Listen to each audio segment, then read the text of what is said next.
Am I surprised that Tottenham could not win AZ Alkmaar? I am not. I am not. I am like it was expected, very much expected. Tottenham, Tottenham, Tottenham of the EPL, very much inconsistent. Very much inconsistent. When you want to talk about inconsistency, you have to talk about Tottenham first. In fact, if inconsistency was a name, it would be named Tottenham. It will be named Tottenham. Tottenham against teams they are expected to win against will fumble. They will fumble. That is Tottenham for you. But when you see them against stronger teams that you even expect them to lose, that is when Tottenham will pull off a wonderful performance, a 5-star rating performance. Look at against AZ Alkmaar. For all I know, Tottenham is a better team than AZ Alkmaar. Can you compare the squad of Tottenham to that of AZ Alkmaar? No, you can't. You cannot. You cannot. I don't want to mention names. Madison, Son, and the rest. You cannot. This was supposed to be a win. Although it was away from home, this was supposed to be an outright win by Tottenham. And somehow they bottled their chance, and the only chance they have right now is to win their match at home, of which I'm expecting them to win that match, because if they don't, I will still not be surprised. And Manchester United played out a draw versus Real Sociedad.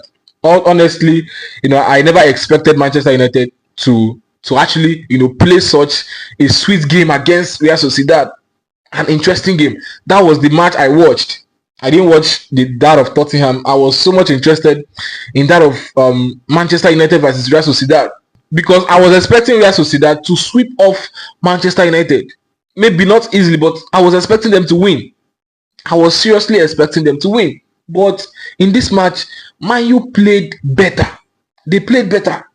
Like from the beginning of the match till the end of the match, Man U looked more threatening than Real Sociedad. Sociedad had to equalize from a penalty kick. And I was not expecting that kind of performance from Manchester United, and they actually did well. That's to show that they have an advantage in this time for the second leg. Right now, I'm tipping them as the favorites to go through to the quarterfinals, unless Real Sociedad gets to Old Trafford and turns to prime Real Sociedad. That is the only way Sociedad can come home with a win. And then in the Conference League, Chelsea, as always, we have it easy.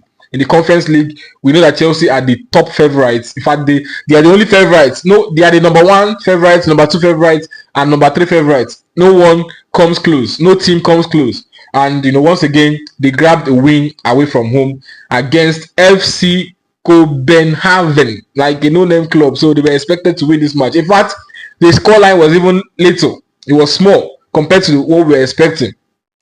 And I'm tipping them to get to the quarterfinals, semi-finals, finals, and win this Conference League. Anything less than winning this Conference League will be considered a failure for Chelsea in this Conference League. Seriously.